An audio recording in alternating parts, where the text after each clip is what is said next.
ये फिल्म बाबा जूमदेव जी पर आधारित है एवं उनके भक्तों द्वारा उपलब्ध तथ्यों के आधार पर इसे फिल्मांकित किया गया है, जिसमें बहुत ही मोटे आधार पर बाबा के दिव्य जीवन चरित्र को दिखाने का एक छोटा सा प्रयास किया गया है। यदि इस प्रयास में हमसे कोई जाने अनजाने त्रुटि रह गई हो तो हमारा समस्त यूनिट क्षमा प्रार्थी है। इसे सिर्फ बाबा के यशोगान के रूप में ही देखें।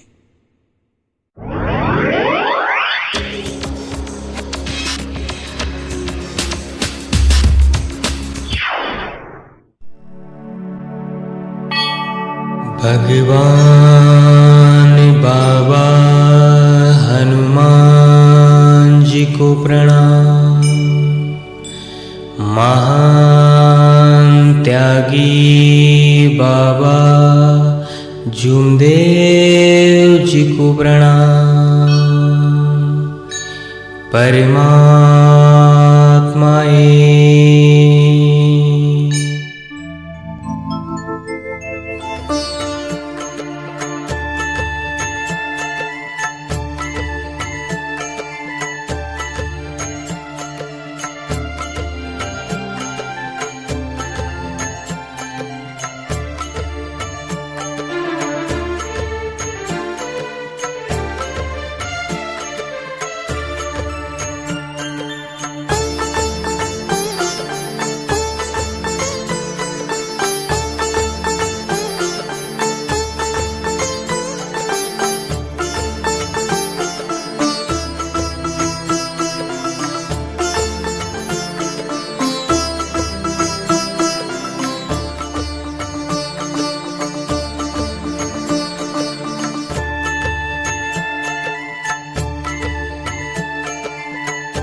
जिंदगीचे सर्व सेवकांचे स्वागत करतो भगवान बाबा जिंदगीचे बाबा जिंदगीचे सर्व सेवकांचे स्वागत करतो भगवान बाबा जिंदगीचे बाबा जिंदगीचे सर्व सेवकांचे स्वागत करतो भगवान बाबा जिंदगीचे बाबा जिंदगीचे सर्व सेवकांचे आशीर्वाद लाभो भगवान बाबा हनुमानजींचे बाबा जिंदगीचे सर्व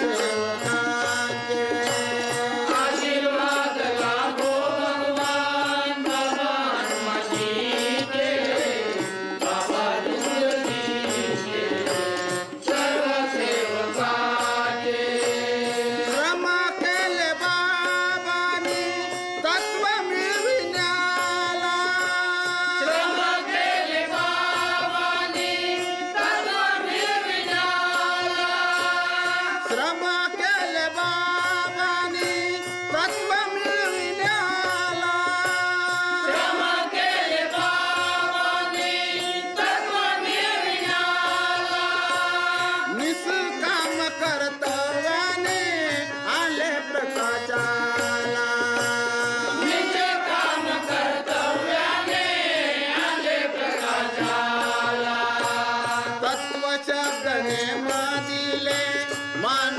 धर्माचे स्वागत करतो आम्ही सर्व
भारतवर्ष की भूमि महान विभूतियों की जननी है, जिसने समय समय पर ऐसी ऐसी महान शक्तियों को मानव रूप में जन्म दिया है, जिन्होंने इस धरा पर मानव सेवा, सत्य, मर्यादा एवं प्रेम की अविरल गंगा प्रवाहित की है।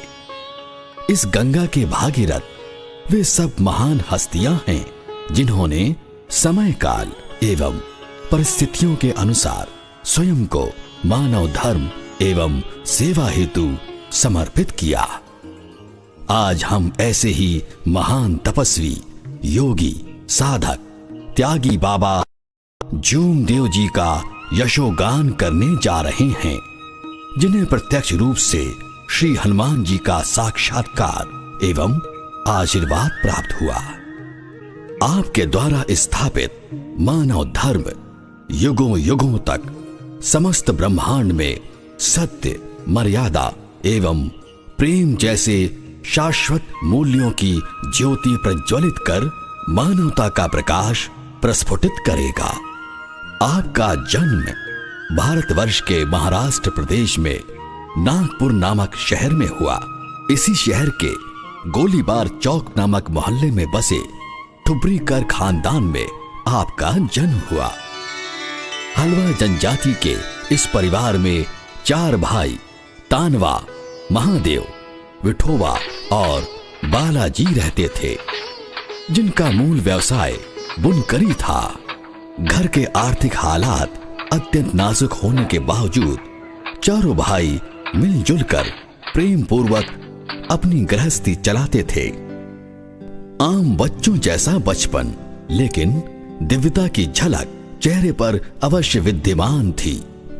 पारिवारिक हालात के चलते आपकी शिक्षा मराठी भाषा की कक्षा 4वीं तक ही हो पाई। प्राइमरी स्कूल के नियमित विद्यार्थी के रूप में हमारे बाबा जूमदेव जी एक होनहार छात्र थे। नियम से स्कूल जाना व समय पर घर पहुंचना उनकी दिनचर्या थी।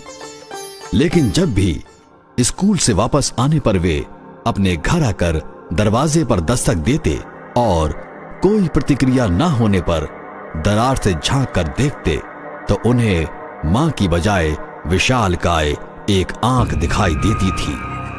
दरअसल उनके दिव्य प्रारब्ध ने अपने शुभ संकेत देना आरंभ कर दिया था। तत्पश्चात आपने पढ़ाई छोड़कर अपने परिवार की सहायता का संकल्प कर अपनी आयु के 12वें साल से पारिवारिक बुनकरी के कार्य की शुरुआत की।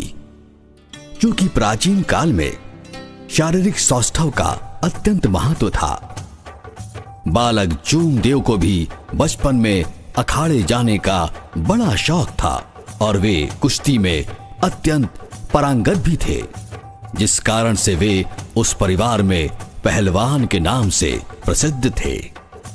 उम्र के कुछ बसंत और बीते।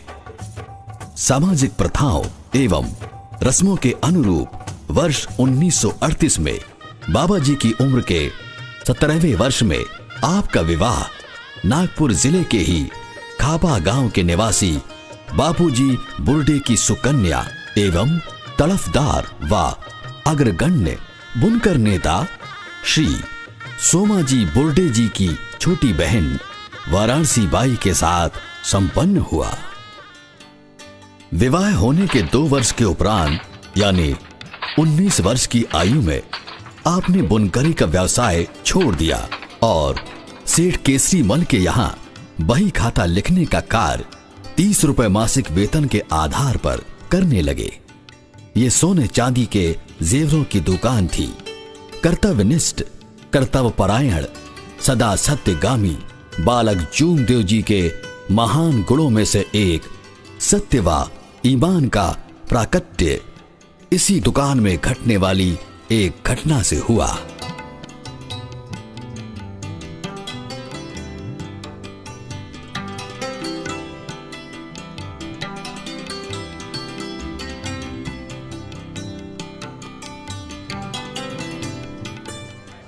जुम्मन, मैं जरा घर जा रहा हूँ, दुकान पे ख्याल रखना। जी।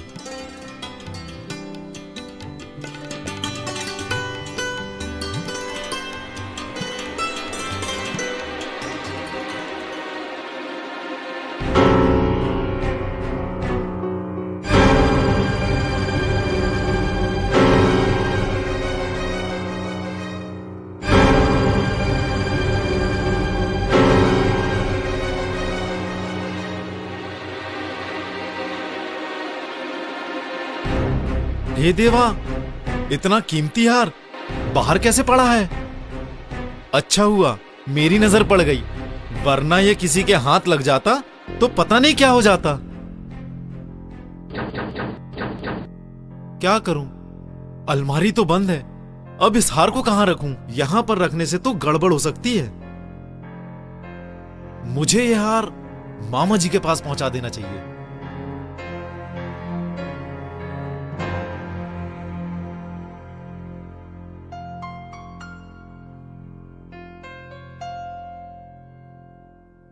जुम्मन बेटे, क्या बात है जुम्मन बेटे? इतने परेशान क्यों हो? ये दुकान के हार लेकर तुम यहाँ कैसे आए? मामा जी, ये दरअसल हार दुकान में अलमारी के नीचे पड़ा रहा, तो शायद ये धोखे से गिर गया होगा। मदन भैया भी दुकान पे नहीं थे, इसलिए हार मैं आपके पास ले आया। अरे कोई डाका को बोल जल्दी बुलाओ, आजकल दुकान में बहुत लापरवाही हो रहा है। जी मामा जी, आपने मुझे बुलाया? आओ। अरे ये बतलाओ, वो हार जो दिए थे दुकान में रखने के लिए, वो हार कहाँ है? मामा जी, मैंने दुकान की अलमारी में रखा हुआ था। अलमारी में रखा था? जी मामा जी। तुम्हें अच्छे से याद है? जी मामा जी, मुझे अच्छी तरह याद है, हार अलमारी में ही रखा हुआ था। अगर तुमने वो हार अलमारी में रखा था तो ये हार कहाँ से आया? अरे फिर ये क्या है?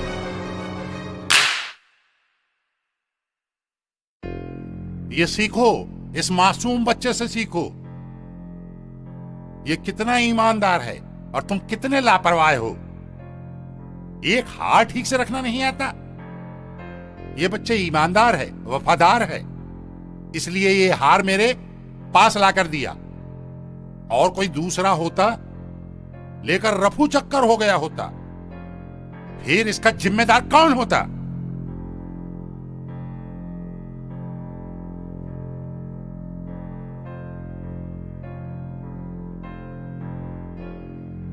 इस घटना के उपरांत बाबा जी के मन में यह विचार आया कि मदन सेठ का छोटा भाई अनाप शनाप पैसा खर्च करता है। इसी पैसे की खातिर वो किसी दिन दुकान में भी कुछ गड़बड़ कर सकता है।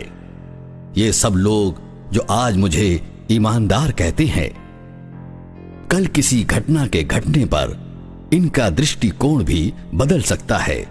आखिर मैं एक कर्मचारी ही हूं। कल किसी कारणवश ये लोग अपने भांजे का पक्ष लेकर मुझे बदनाम कर सकते हैं। अतः ऐसी किसी भी स्थिति के आने के पूर्व ही मुझे ऐसे स्थान को त्याग देना चाहिए। और इस प्रकार के विचार आते ही बाबा जी ने वो नौकरी छोड़ दी और पुनः साड़ियां बुनने का कार्य करने लगे।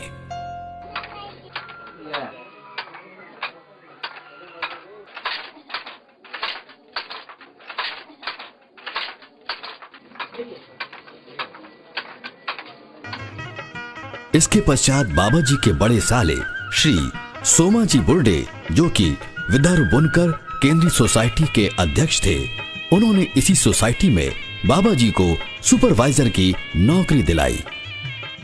बाबा जी के कार्यों के प्रति लगन, मेहनत, ईमानदारी व चतुराई और महत्ता देखकर उन्हें इसी सोसाइटी की ओर से गड्डी गोदाम नागपुर में पैरों से चलाई जाने वाली चादर बनाने की मशीन की ट्रेनिंग हेतु भेजा गया। इस ट्रेनिंग को पूरा करने के बाद बाबा जी सोसाइटी के कारखाने में काम करने लगे। ये कारखाना पिली मारवत मोहल्ले में था। बाबा जी अपने कार्यकाल के दौरान इतने कर्मठ, मेहनती और होशियार थे कि वे अपना सारा काम स्वयं ही करना पसंद करते थे। वे किसी की मदद नहीं लेते थे। पूरी की पूरी मशीन खोलकर उसके पार्ट्स अलग अलग कर मशीन को सुधार कर उसे पूर्ववत स्थिति में फिट करने में दक्ष थे। वर्ष 1933 में बाबा जी का पूरा परिवार पुराने निवास स्थान को छोड़कर दूसरे स्थान पर नए मकान में आकर रहने लगा। इस मकान के बारे में कहा जाता था कि उसमें तरह तरह की बाधाएं हैं, लेकिन बाबा के बुजुर्गों ने विचार किया कि होम हवन पूजा पाठ करने से वो सारी बाधाएं नष्ट होंगी। भूत बाधाओं के विनाश हेतु बाबा रोजाना 2-3 बार हनुमान चालीसा पढ़ते थे, परंतु घर में परेशानियां पूरे 12 वर्षों तक बनी रहीं।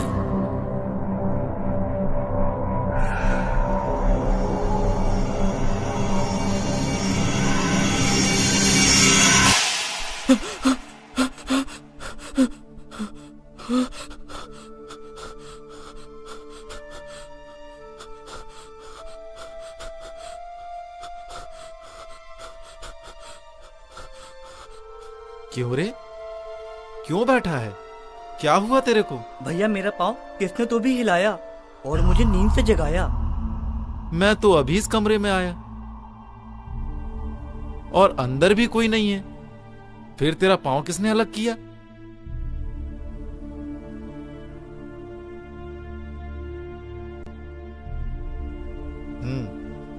इस घटना के बारे में मुझे सोचना ही होगा। कोई विपत्ति तो नहीं है घर में। मुझे तांत्रिक के पास जाना ही होगा। वर्ष 1945 में नवंबर माह में, जबकि इन समस्याओं से निजात पाने के लिए बाबा किसी मांत्रिक के यहां जाने की तैयारी में थे, तब उस वक्त बाबा जी की हनुमान जी से की गई प्रार्थना सफल हुई और आपके यहां कभी ना आने वाला एक साधारण व्यक्ति आया।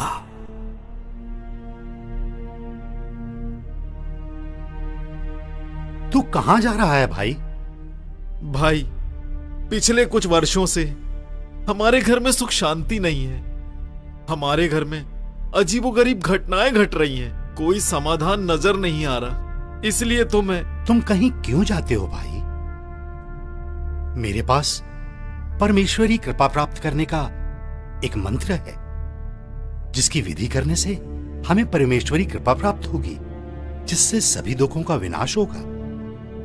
जब इस मंत्र से अभिमंत्रित कर जब मैं जल किसी को भी देता हूं, तो उसके सारे दुख दूर हो जाते हैं और व्यक्ति अच्छा हो जाता है। इस प्रकार के मुझे कई अनुभव हैं। लेकिन मुझे आप यह बताने की कृपा करें कि यह मंत्र आपके पास आया कहां से, क्योंकि आप तो सन्यासी लगते नहीं। मेरे पिता एक सन्यासी के साथ रहते थे। उनकी मृत्यु हो जाने के उपरांत पिताजी उनके सारे ग्रंथ घर ले आए और इस हनुमान मंत्र के द्वारा उन्होंने अनेकों के दुख दूर किए जी। और ये करते हुए वे अंधे भी हो गए। देखो भाई, ये मंत्र बड़ा ही प्रभावशाली है और खतरनाक भी। मैंने इसका कभी विधि पूर्वक प्रयोग नहीं किया, क्योंकि इसकी विधि करते हुए कुछ लोग तो विधि करते ही मर गए थे और उसमें से कुछ पागल हो गए।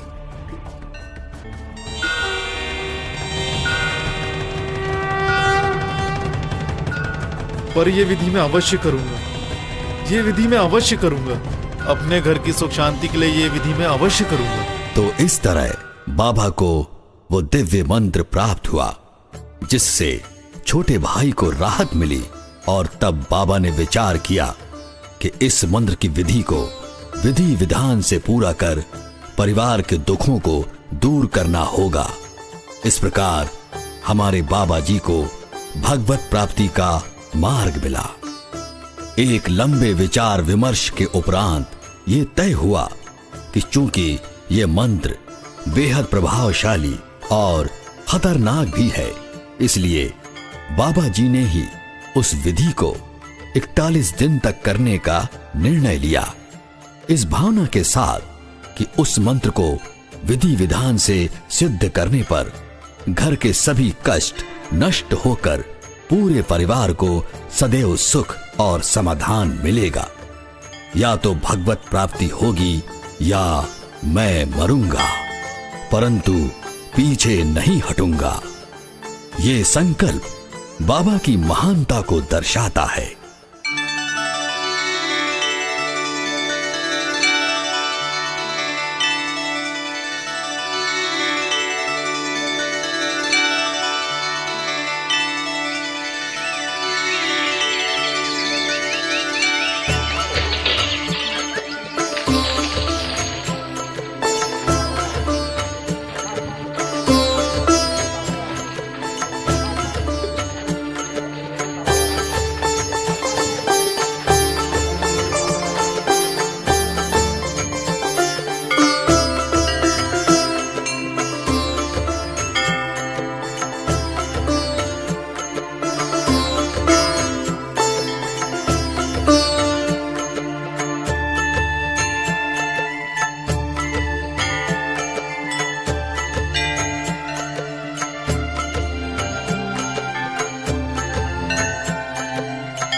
अरे क्या बात है भैया, आप इतने परेशान क्यों हैं?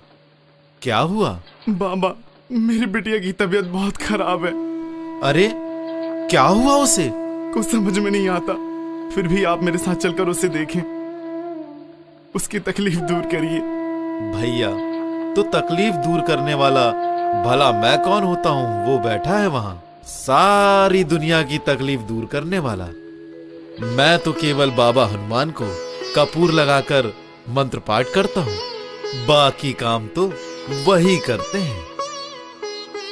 जय बाबा हनुमान।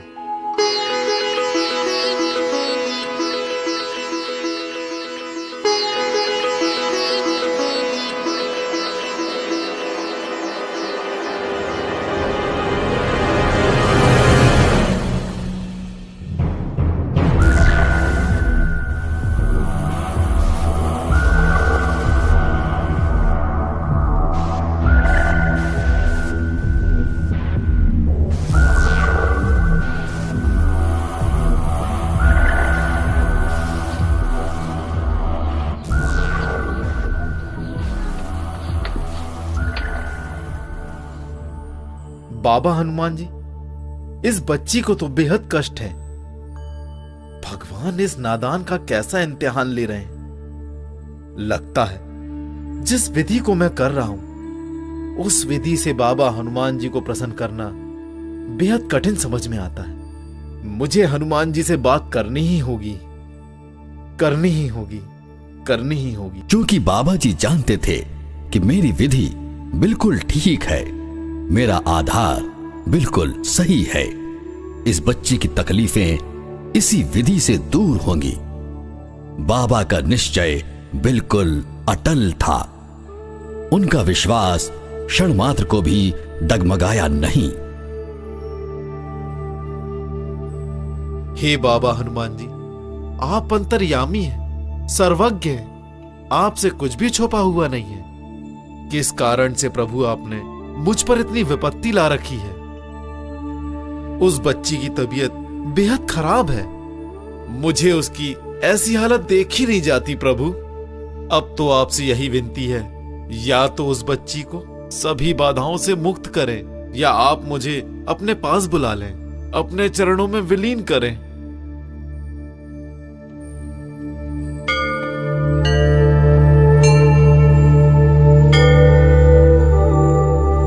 दूसरे दिन यानी विधि के 22वें दिन नियत समय अनुसार बाबा जी हनुमान जी के मंदिर गए और विधि आरंभ की।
कहते हैं सच्चे हृदय से, शुद्ध भावना से प्रार्थना की जाए तो वो निष्फल नहीं रहती। फिर ये प्रार्थना तो हनुमान जी के अनन्य भक्त, उनके कृपा पात्र बाबा जी स्वयं कर रहे थे। तब भला उनकी प्रार्थना हनुमान जी कैसे नहीं स्वीकार करते। बाबा जी की प्रार्थना स्वीकार भी हुई और उस प्रार्थना का चमत्कार भी सारी दुनिया ने देखा। 23वें दिन सुबह सुबह जब बाबा जी विधि को पूर्ण करके पूजन कक्ष से बाहर आए तो उन्हें बहुत ही हैरत अंगेज और खुशनुमा दृश्य दिखाई दिया।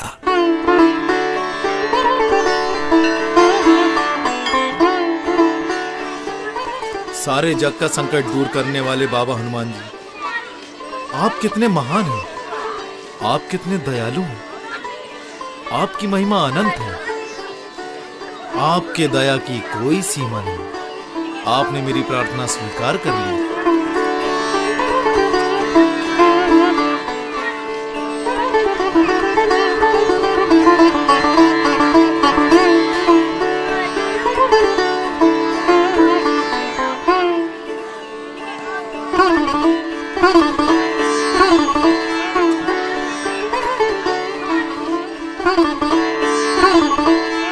सन 1946 को इस प्रकार बाबा जी ने 41 दिनों की विधि पूरी कर 42वें दिन परमेश्वर हनुमान जी को शक्कर का भोग लगाकर विधि समाप्त की और बाबा ने मंत्र देने वाले व्यक्ति के यहां प्रस्थान किया, इस भावना के साथ कि अब इस विधि से आगे का मार्गदर्शन प्राप्त करना है। और बाबा जी की लगन, निष्ठा, समर्पण देख उक्त सज्जन ने बाबा जी को आगे का विधि विधान सहर्ष बताया।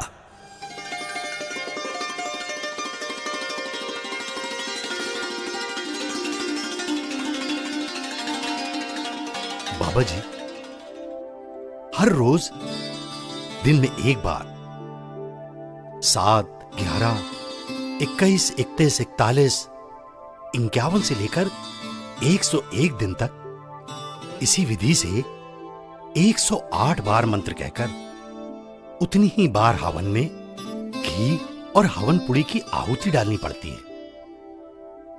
जिस सन्यासी ने यह बात मेरे पिताजी को बतलाई थी वो त्रिताल यानी कि एक रात में 3 बार हवन किया करता था। एक रात में 3 बार हवन?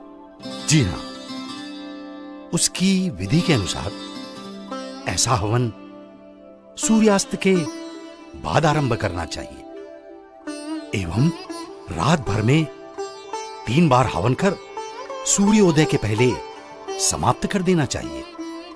पहला हवन समाप्त होते ही पुनः उस जगह को स्वच्छ करना पड़ता है और पुनः स्नान, हवन आदि की रचना करके हवन विधि और प्रसाद करना पड़ता है।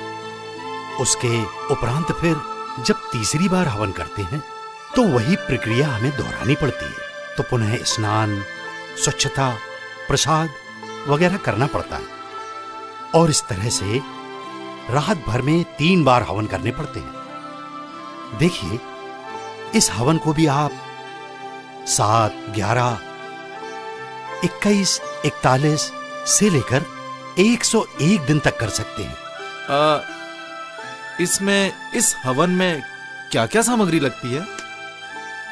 इस हवन में रानगोबरी, पिंपल, बरगद, संतरा, मौसम्बी, आम, उंबर आदि 5 पेड़ों की लकड़ियां, उसके साथ ही नारियल, सुपारी, पान, फल फूल, हार बेल आदि सामग्री एवं हवन में डालने हेतु घी, दही, दूध, केला के अलावा बाबा हनुमान जी की एक सुंदर सी फोटो, गौमूत्र, चंदन चूरा, हवनपुरा, अबीर, सेंदूर, गुलाल आदि सामान लगता है और प्रसाद के लिए हलवा बांटना पड़ता है।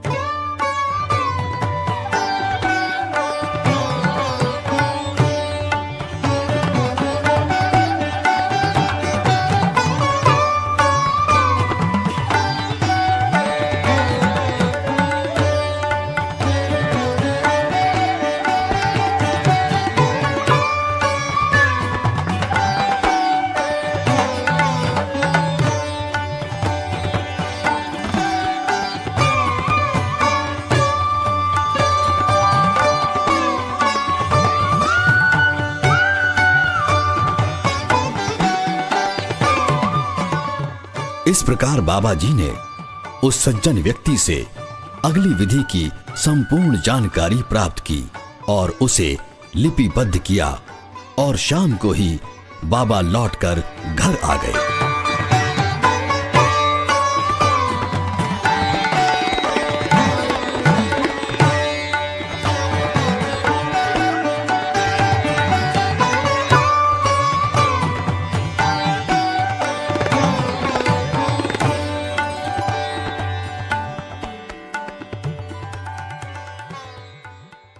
घर के सभी लोग उनका इंतजार कर रहे थे। बाबा ने घर वालों को सारी जानकारी दी कि इस विधि में बहुत खर्च हो सकता है, इसलिए हम दिन भर बुनकरी कर, शाम को मजदूरी मिलने पर सामान की खरीदी कर रात को त्रिताल हवन करेंगे। किसी भी हालत में किसी भी कारण से हवन खंडित नहीं होना चाहिए। इस पर सभी लोगों ने गंभीरता पूर्वक विचार किया और दूसरे दिन से 7 दिनों तक त्रिताल हवन करने का निश्चय किया, जो कि एक बेहद कठिन और कठोर मेहनत वाली विधि थी।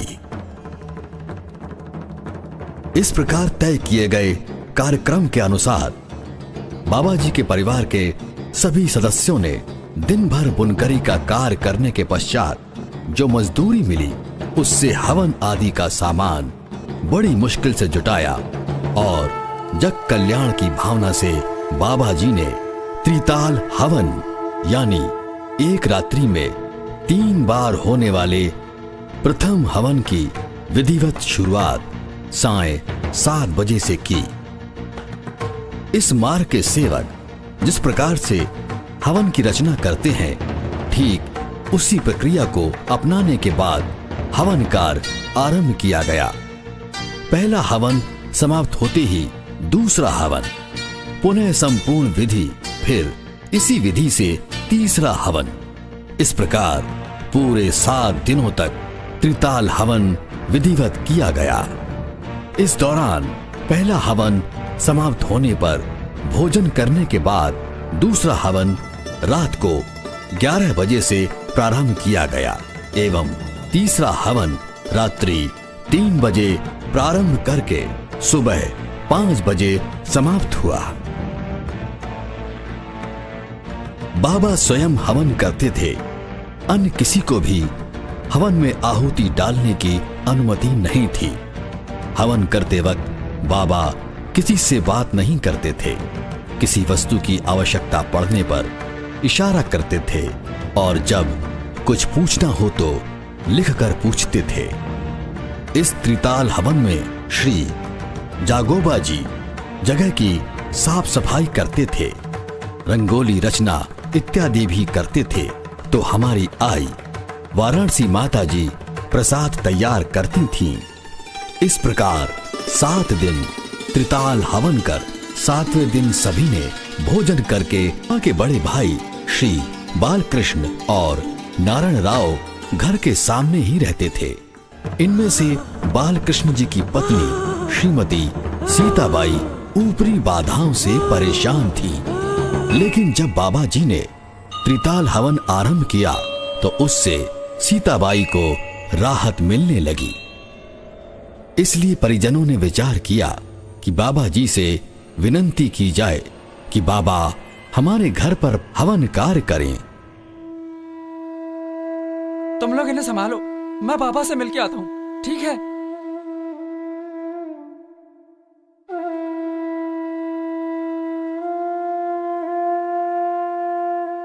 कहिए, कैसे आना हुआ?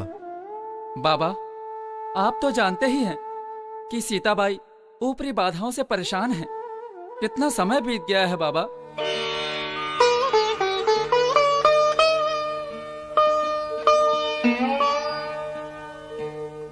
इसलिए हम दोनों आपसे ये प्रार्थना करते हैं, आप एक बार हवन कार्य कर दें ताकि सीताबाई को परेशानियों से मुक्ति मिले और हमारे दुख भी दूर हों। ठीक है, मैं हर दिन शाम को एक समय का हवन लगातार 11 दिनों तक करूंगा।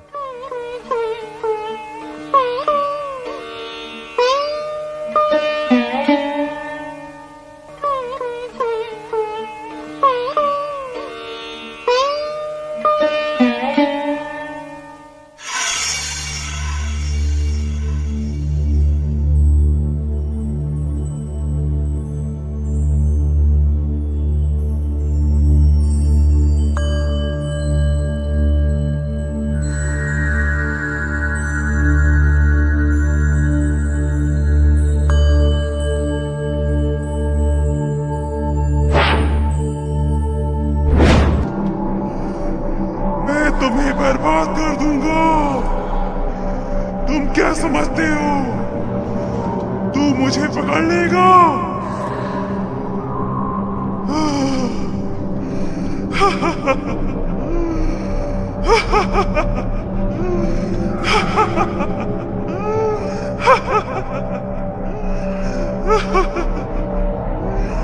मेरा नाम सुल्ताना है। तू मुझे अभी जानता नहीं।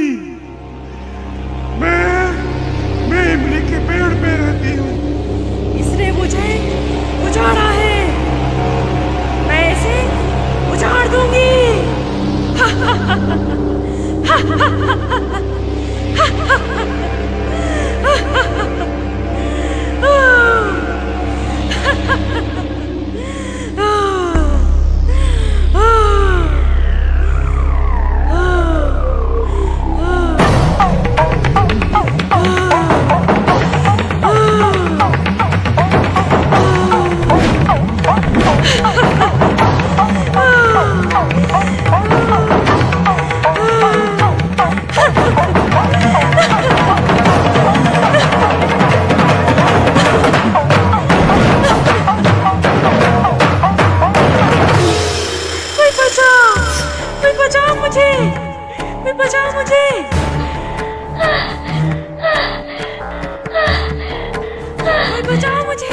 बचाओ मुझे। बाबा हनुमान जी ने मुझे पकड़ रखा है। कोई बचाओ मुझे। वो मुझे हवन में डाल रहे हैं। कोई बचाओ मुझे। मैं जल्दी जा रही हूँ। बचाओ कोई मुझे। इस प्रकार के शब्द, आवाजें, चीखें सीताबाई के मुख से लगातार 2 दिनों तक निकलती रही, मगर बाबा जी को तो उसे मुक्ति दिलानी थी, क्योंकि सीताबाई के शरीर में बहुत सी बाधाओं का डेरा था और समस्या बिल्कुल आसान भी नहीं थी। सीताबाई को असहनीय तकलीफें हो रही थी। बचाओ मुझे कोई। वो मुझे हवन में डाल रहे हैं। बचाओ कोई। देखो मैं जल्दी जा रही हूँ। मुझे बचाओ कोई।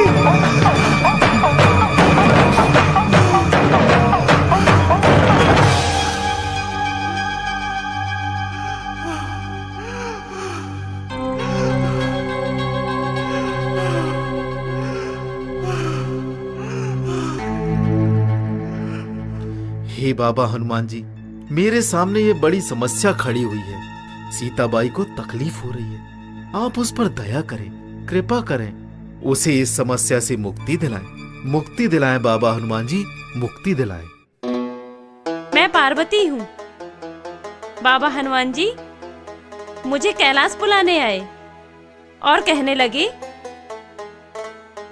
उस औरत का शरीर अंगार के समान जल रहा है, तुम वहां जाओ और उसे संभालो।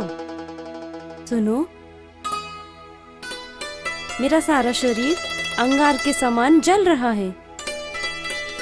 मैं अंगार हो रही हूँ। कृपया करके मुझे 21 गुंड पानी से नहलाएं और साफ वस्त्र पहनाएं। सीताबाई में ये परिवर्तन देखकर बाबा को आश्चर्य हुआ। तब उन्होंने स्लेट पट्टी पर लिखकर परिवारजनों को कहा कि इससे ये पूछो कि अब तक तो तुम्हारे ऊपर शैतान आए, लेकिन अब पार्वती कैसे आई?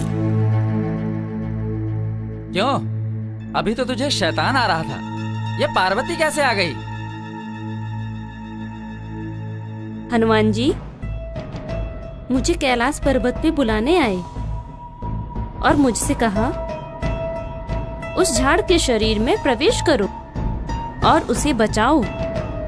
इतना सुनने के बाद बाबा जी ने स्लेट पट्टी पर लिखकर आदेश दिया कि सीताबाई को 21 गुंड पानी से नहलाकर साफ वस्त्र पहनाओ और बाद में हवन कार में लाओ।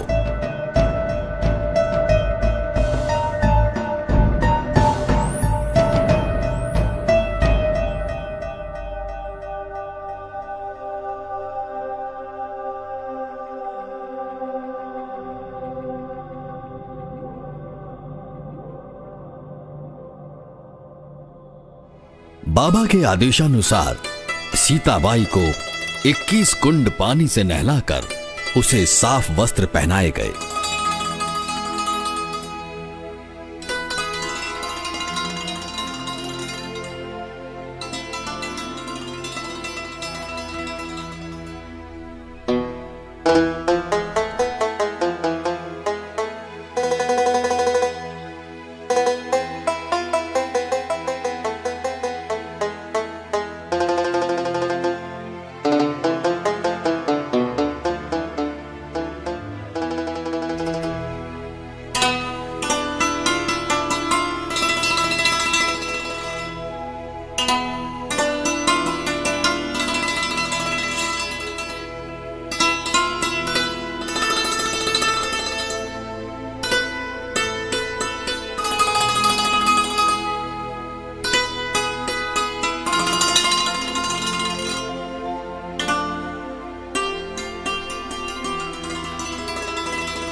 इसके बाद सीताबाई पुनः पूजन हेतु हवन कुंड के सामने आकर बैठी और इस प्रकार बाबा जी ने पूजन कार्य पुनः आरंभ किया और पूर्ण किया।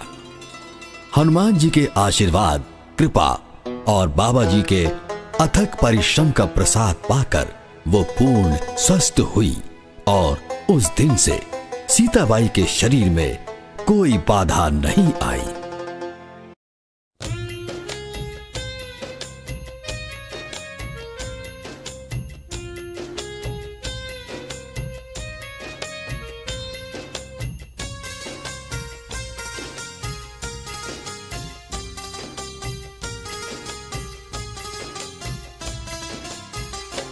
मानव मंदिर को जाती है कौन सी डगर, मानव मंदिर को जाती है कौन सी डगर, ढूंढती मैं फिरूं कुछ ना आता नजर, ढूंढती मैं फिरूं कुछ ना आता नजर, मानव मंदिर को जाती है कौन सी डगर, मानव मंदिर को जाती है कौन सी डगर।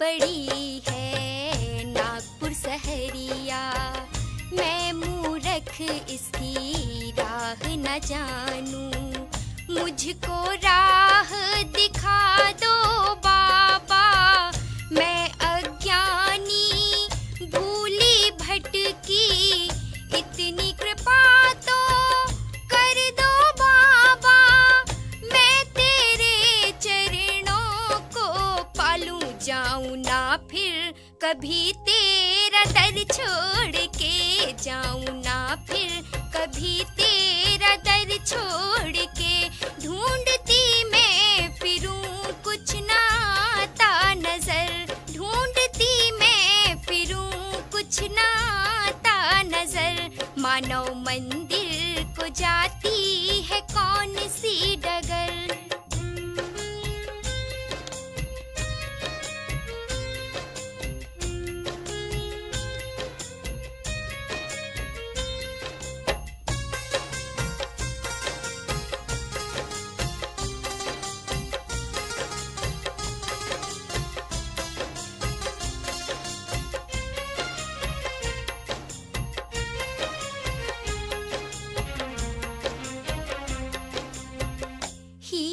मोती लाल न चाहूं, इस जग के जंजाल को त्यागूं। हर लो बाबा मन का अंधेरा, कर लो बाबा हृदय में डेरा। नाम तुम्हारा गाते गाते जीवन का तट आते आते तेरी चौखट पे आऊं ये जग छोड़ के, तेरी चौखट पे आऊं ये जग छोड़ के। ढूंढती मैं फिरूं कुछ नाता नजर, ढूंढती मैं फिरूं कुछ नाता नजर। मानव मंदिर को जाती है कौन सी डगर।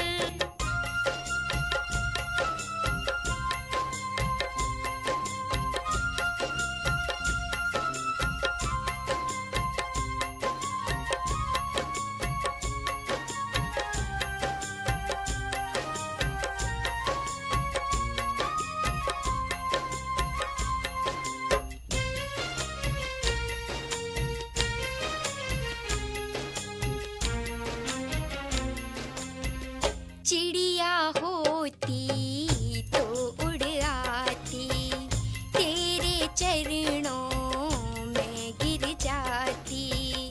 सारे भक्त तेरे द्वारे आते, बाबा उनको दरस दिखाते।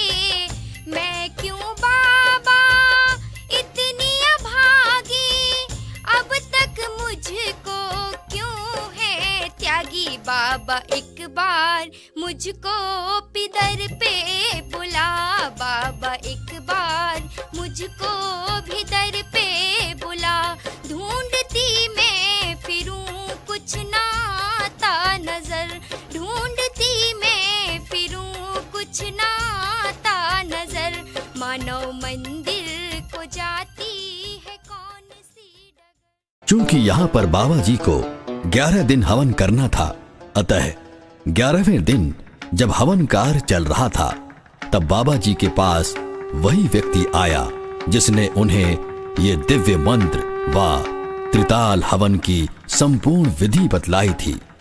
वो व्यक्ति बाबा के पास हवन के लिए बैठा रहा। हवन समाप्त होने पर उसने कहा,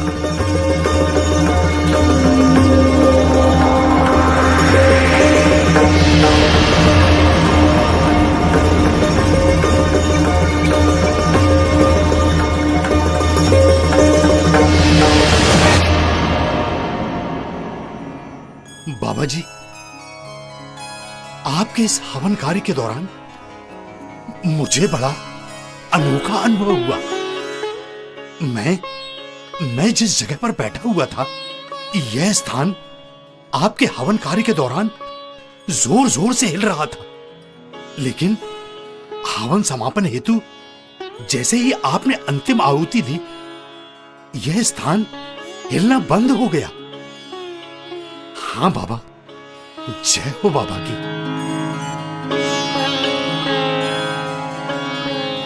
उस व्यक्ति की बात सुनकर बाबा जी ने अनुमान लगाया कि इस घर से संपूर्ण प्रेत बाधा नष्ट हो गई है, घर पवित्र हो गया है। अब यहाँ परमेश्वर वास करेगा, हनुमान बाबा वास करेंगे। और इस प्रकार उस परिवार के सभी लोगों को सुख शांति मिली। जैसा कि हम जानते हैं कि बाबा जी को साक्षात हनुमत दर्शन व उनकी अनंत कृपा प्राप्त थी, पर शेष परिवारजनों की आस्था हिंदू धर्म के समस्त देवी देवताओं में थी। वे भगवान राम, कृष्ण, शंकर, पार्वती आदि सभी की पूजा अर्चना करते थे। लेकिन इसके बावजूद परिवार का दुख पूरी तरह समाप्त नहीं हुआ था। जब कभी संकट आता तो बाबा जी मंत्रोच्चारण कर फूंक मारते व तीर्थ भी देते थे, जिससे दुख दूर हो जाते थे। धीरे धीरे ये खबर काफी लोगों तक फैली और लोग अपने दुख तकलीफ लेकर आस लगाकर बाबा के पास आने लगे। इसी दौरान रंगारी समाज की शांताबाई नामक स्त्री बाबा की शरण में आई।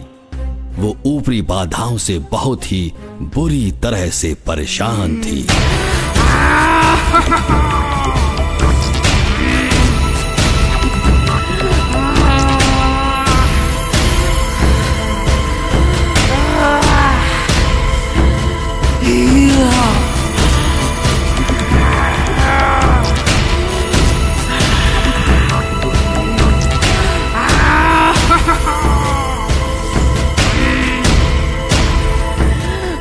ऊपरी बाधा का उस स्त्री के ऊपर इतना ज्यादा प्रकोप रहता है कि वो स्त्री आवेश में आने पर स्वयं के गालों का मांस अपने ही हाथ के नाखूनों से खरोचती और खा जाती है, जिससे उसका चेहरा भयावह दिखाई देने लगता है।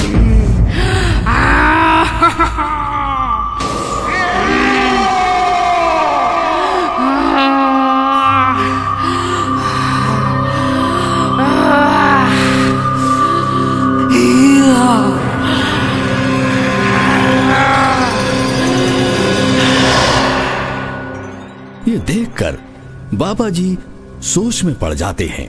इस महिला की तकलीफ और हालत अब देखी नहीं जाती। ना जाने क्यों बाबा हनुमान जी इस दुखियारी पर तरस नहीं करते। एक महान शक्ति इस कल्पना रूपी शक्ति को मात क्यों नहीं देते। अब मुझे 42 दिन हवन करना होगा, तभी इस दुखियारी को आराम मिलेगा। अरे बाबा, ये हवन सब झूठा। वो देख, कृष्ण हवा में खड़ा है। वो देख, हवन में खड़ा है। वो देख, हनुमान जी पाताल में खड़े हैं। 10,000, 20,000, 50,000 भूतों को पूंछों में बांधकर हवन में जला रहा है। वो देख वो देख।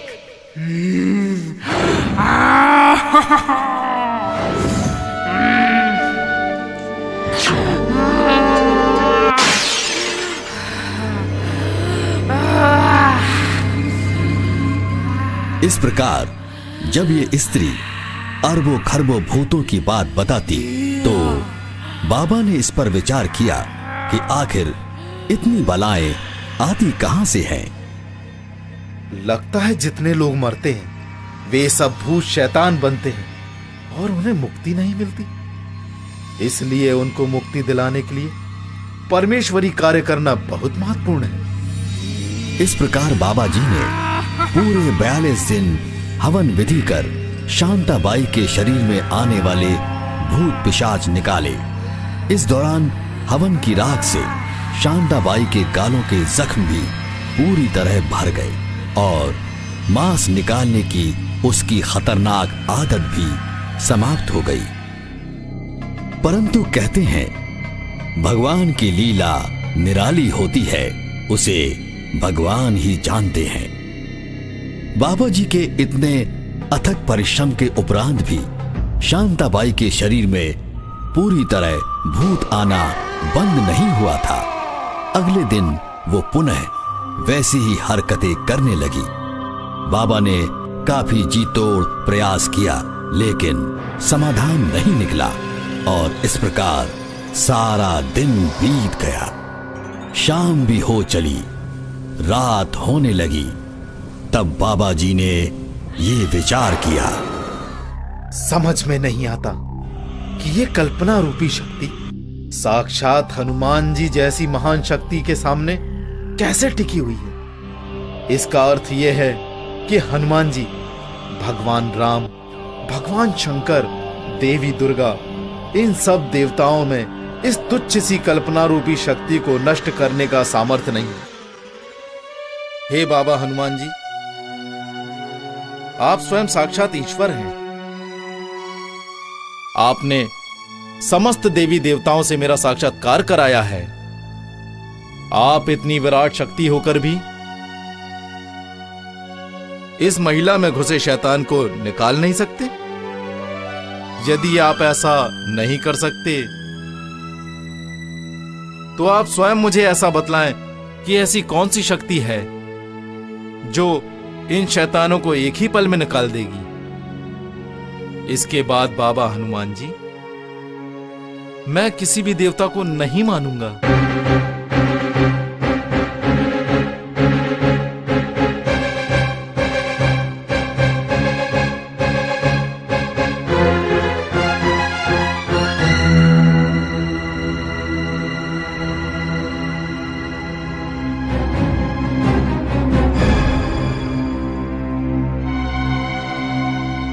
शांताबाई, ये आखिरी फूक है, अब कभी नहीं आना।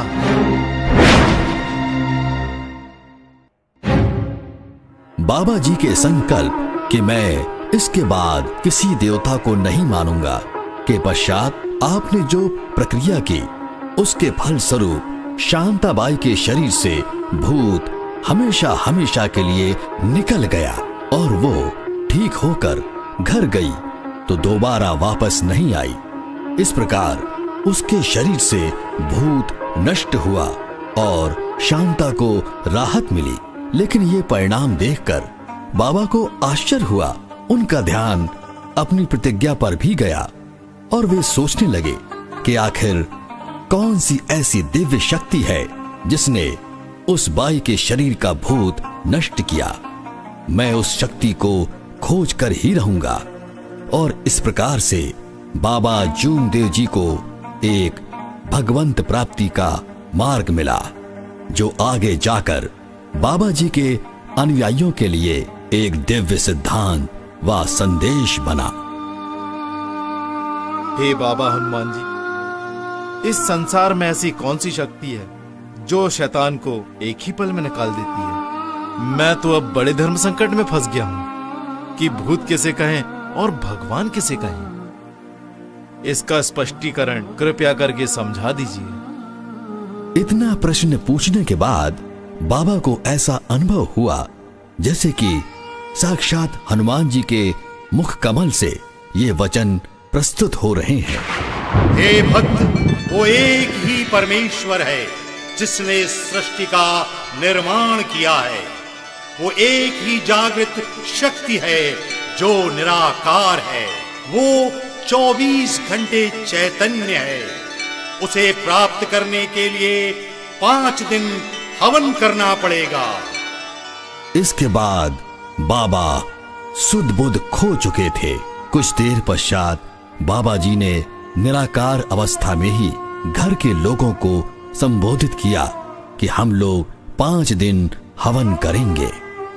परिवार के सभी सदस्य सुनिए, अब हम 5 दिन हवन करेंगे।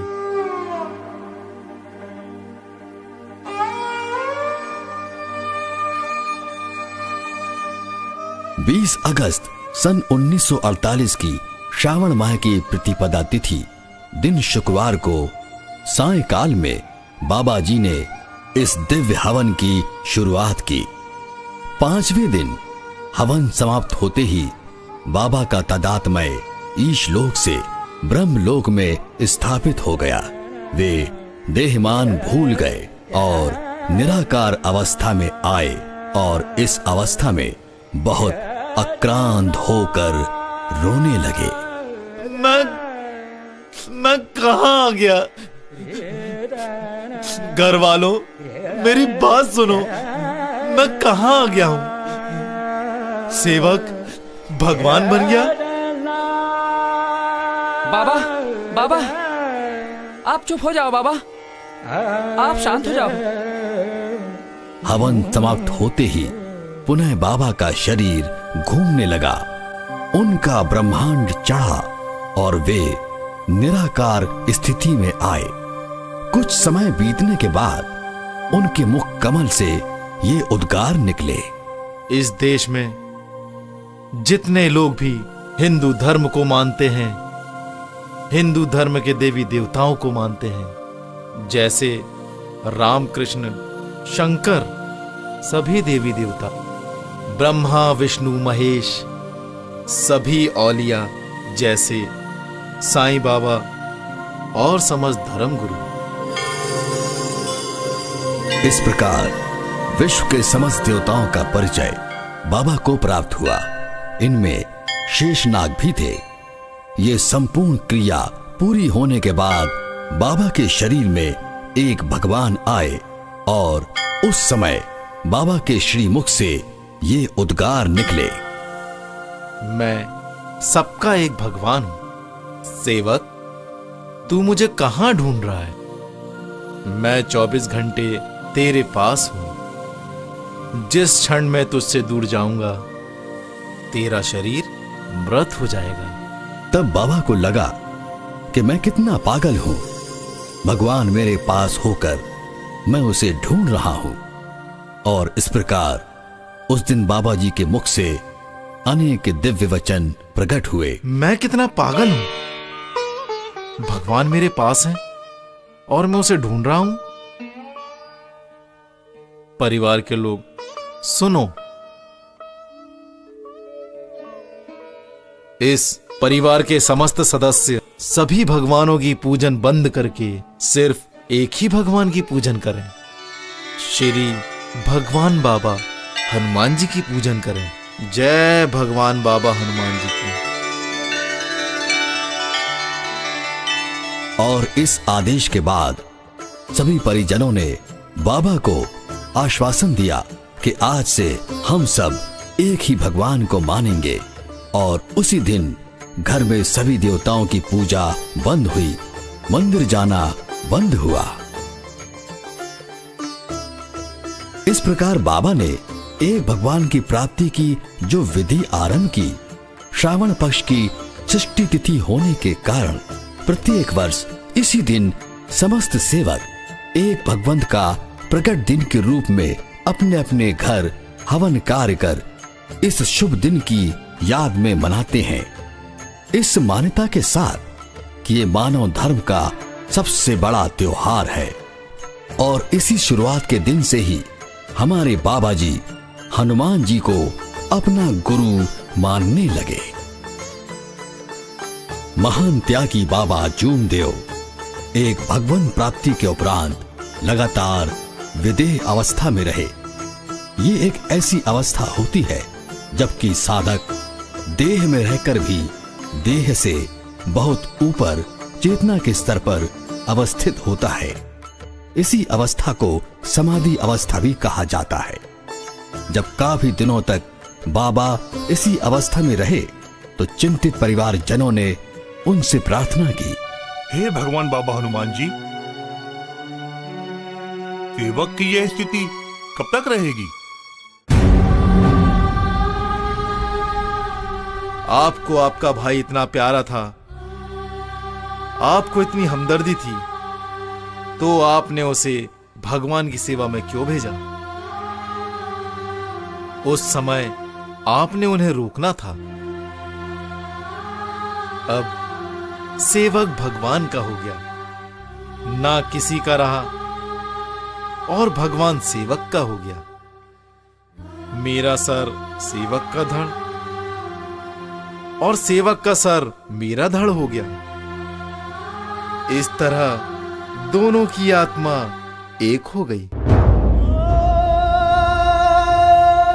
सेवक भगवान बन गया। इसलिए सेवक अब एक ही समय थोड़ा सा सादा भोजन करेंगे,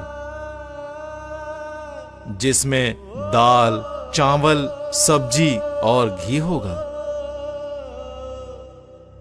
और कोई भी महिला घर की हो या बाहर की हो, उसकी छांव सेवक पर ना पड़े, नहीं तो सेवक कहीं का नहीं रहेगा, जिंदा नहीं रहेगा।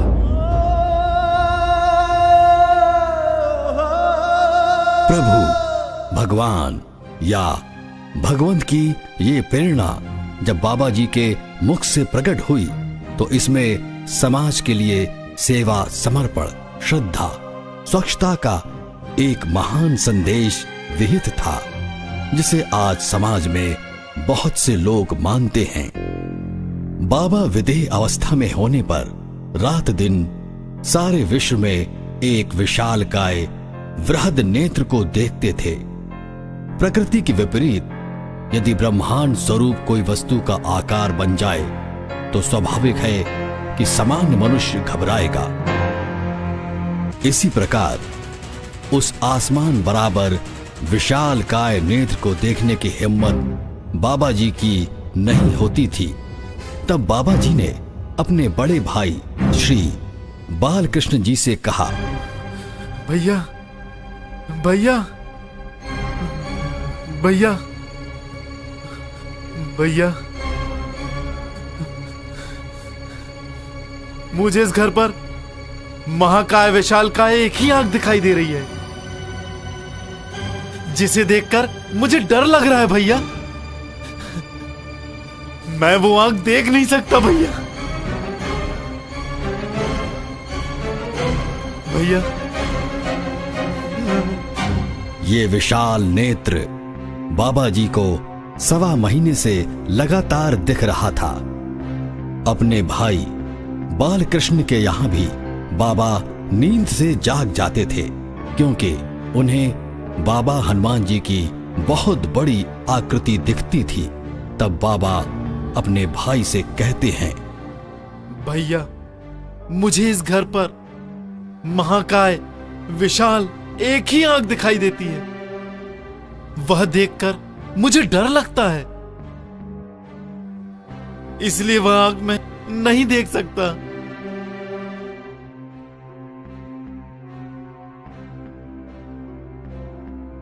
भैया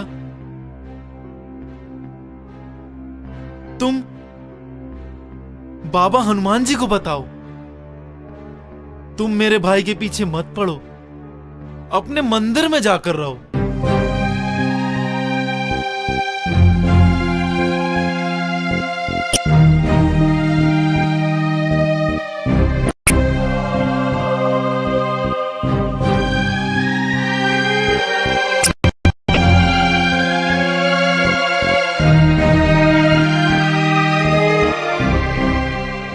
हे बाबा हनुमान जी, मैं आपसे विनती करता हूं, आप मेरे भाई के पीछे मत पड़ो।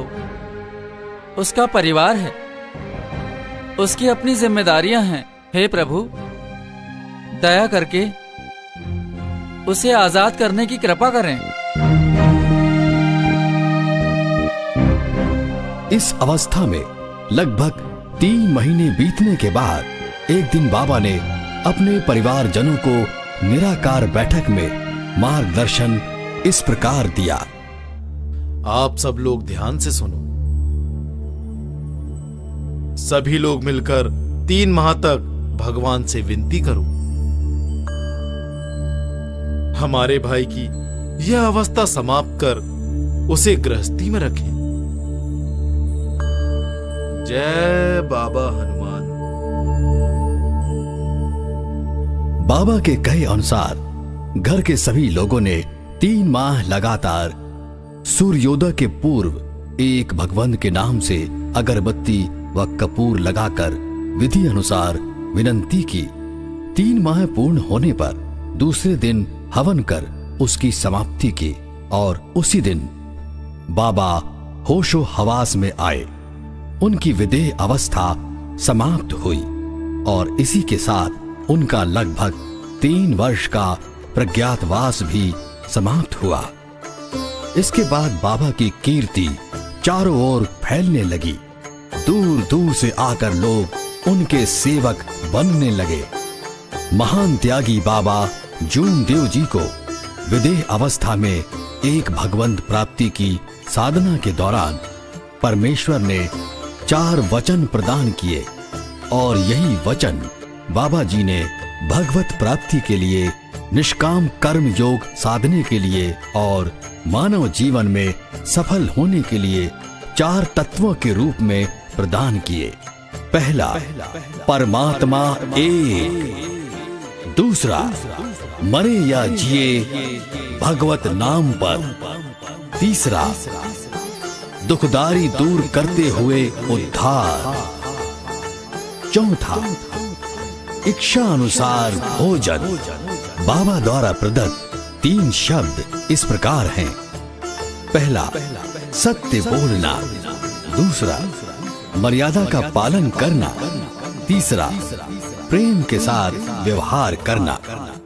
वर्तमान संदर्भ में देखा जाए तो बाबा द्वारा प्रदत्त ये 3 शब्द इतने प्रासंगिक हैं कि यदि मानव मात्र इन्हें अपना ले तो जीवन स्वर्ग सा बन जाए। इसी प्रकार 5 नियम दिए जो इस प्रकार हैं। पहला, ध्येय से एक भगवंत मानना।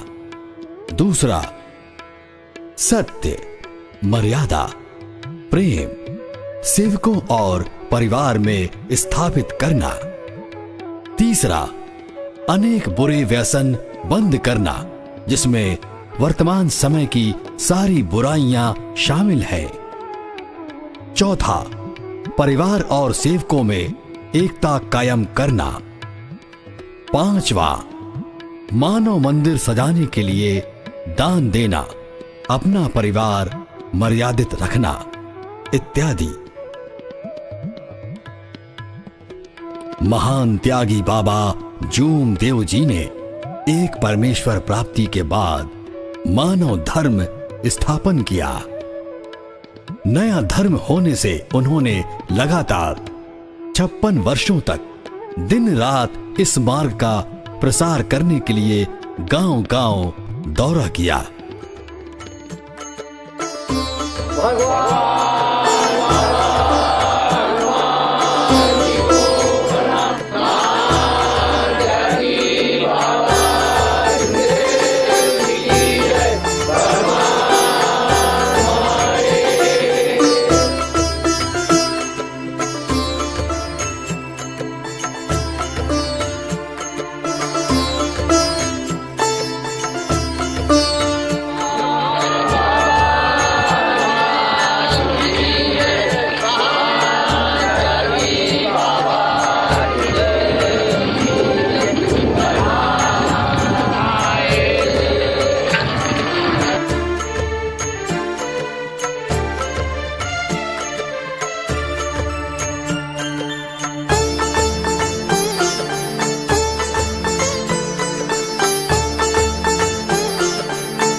4 दिसंबर 1976 को गोलीबार चौक में परमात्मा एक सेवक नागरिक सहकारी बैंक का कार्यालय प्रारंभ किया गया।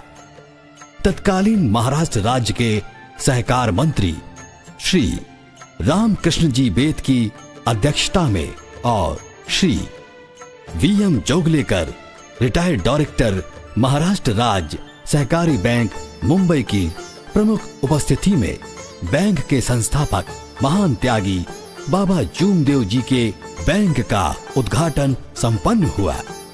आर्थिक लाभ की प्राप्ति जैसी कल्पना साकार होने के उपरांत बाबा जी ने इस ओर भी ध्यान दिया कि सेवकों की मूलभूत आवश्यकताएं आसानी से कैसे पूरी हों। विकास के इस क्रम में 1 अक्टूबर 1978 को बाबा जी के मार्गदर्शन और आशीर्वाद से वह विदर्भ बुनकर सहकारी संस्था नागपुर के अध्यक्ष सोमाजी बाबूराव जी बुर्डे की अध्यक्षता में उद्घाटन व डेयरी के कार्य की नियमानुसार शुरुआत हुई। इसके बाद दिसंबर 1978 में इसी क्षेत्र के 27 सेवकों को परमात्मा एक सेवक नागरिक सहकारी बैंक नागपुर से 75,000 रुपए की भैंसें वितरित की गई। इस संस्था की इतनी जोरदार प्रगति हुई कि केवल 6 महीने में अर्थात मार्च 1979 में संस्था ने स्वयं का कुआं बनवाकर कर्मचारी निवास स्थान भी बनाया। बाबा जी के आशीर्वाद के फलस्वरूप संस्था ने दिन दूनी रात चौगनी तरक्की की, जिसे देखकर महाराष्ट्र शासन ने 75% अनुदान पर 28,000 रुपयों की मिल्को टेस्टर यानी फैट परीक्षण मशीन प्रदान की। मानव सेवा के इस क्रम में इसके बाद दुग्ध उत्पादक सहकारी संस्था धोप का उद्घाटन बाबा जी के इकलौते पुत्र डॉक्टर मनो ठुबरीकर के कर कमलों से संपन्न हुआ। बाबा जी के सेवकों की संख्या को ध्यान में रखते हुए किसी भी कार्यक्रम को करने हेतु कोई भी जगह किराए से लेने पर छोटी पड़ती थी। इसलिए मंडल के सेवकों के सहयोग से मानव मंदिर बनाने का संकल्प पूज्य बाबा जी के मार्गदर्शन में 15 फरवरी 1980 को लिया गया। लगातार 2 वर्षों तक सेवकों की अथक मेहनत, प्रयास व लगन से संपूर्ण भवन यानी मानव मंदिर निर्मित हुआ, जिसका वास्तु पूजन 25 नवंबर 1986 को महान त्यागी बाबा जूमदेव जी के कर कमलों से संपन्न हुआ। प्रत्येक वर्ष प्रगट दिन यानी 15 अगस्त को वार्षिक हवन एवं 15 नवंबर को सामूहिक हवन कार्य भवन में किया जाता है, जिसमें लगभग 20-25 हजार सेवक एकत्रित होते हैं। उस समय परम पूज्य परमात्मा एक सेवक मंडल नागपुर से संबंध रखने वाले अनेक गरीब लोग चिकित्सा साधनों से वंचित थे। इसी उद्देश्य को सामने रखकर मंडल द्वारा धर्मार्थ अस्पताल खोलने का निर्णय लिया गया और पुनः मंडल की आर्थिक परिस्थिति को देखते हुए मानव मंदिर भवन के रूम नंबर 5 में धर्मार्थ अस्पताल का उद्घाटन किया गया।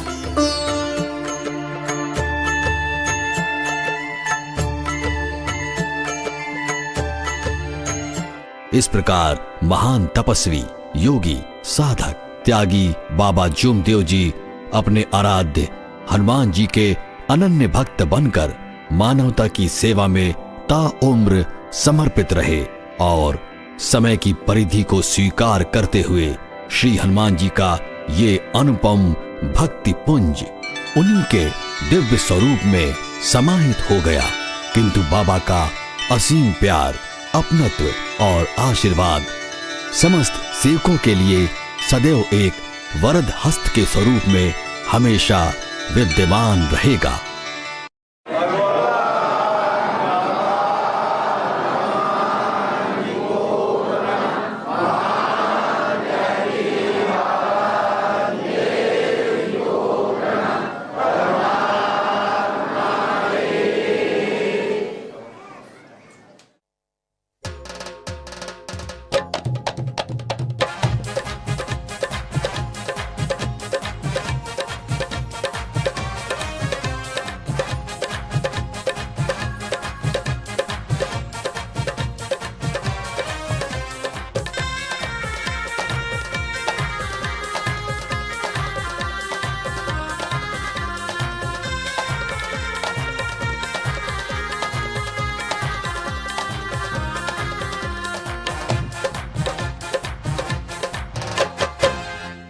बाबा जुमदेव के द्वारे भक्त सब नाच रहे।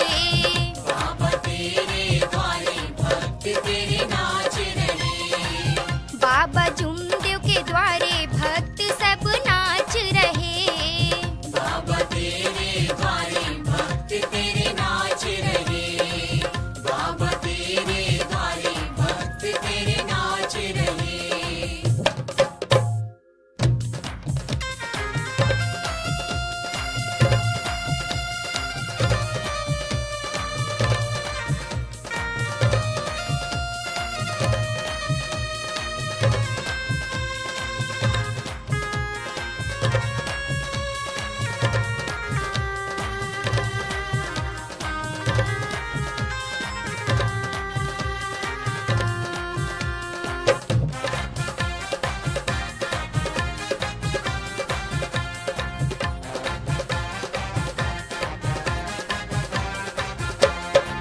झूमे धरती झूमे अंबर। झूमे धरती झूमे अंबर।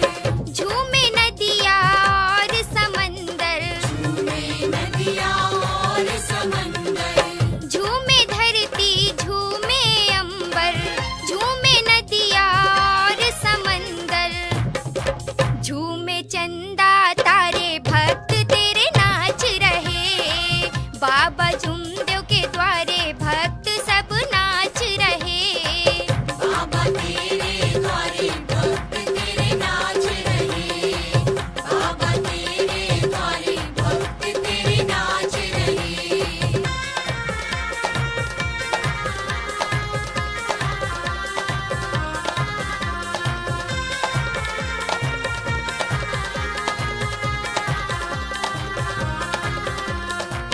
बाजे ढोल और शहनाई। बाजे ढोल और शहनाई। बाबा सजी तेरी अंगनाई। बाबा सजी तेरी अंगनाई। बाजे ढोल और शहनाई। बाबा सजी तेरी अंगनाई। गूंज रहे झंकारे भक्त तेरे नाच रहे। बाबा जुमदेव के द्वारे भक्त सब नाच रहे। बाबा तेरे द्वारे भक्त तेरे नाच रहे। बाबा तेरे द्वारे भक्त तेरे नाच रहे।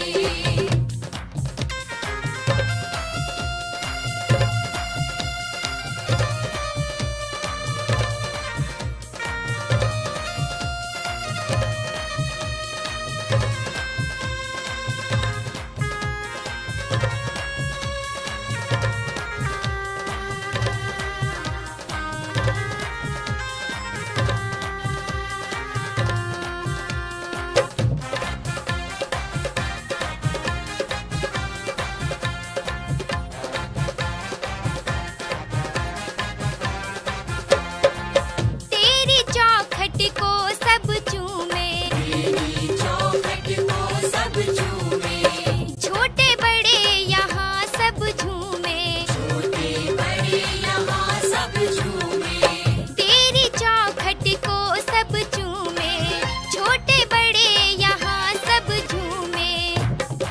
दूर से भक्त पधारे भक्त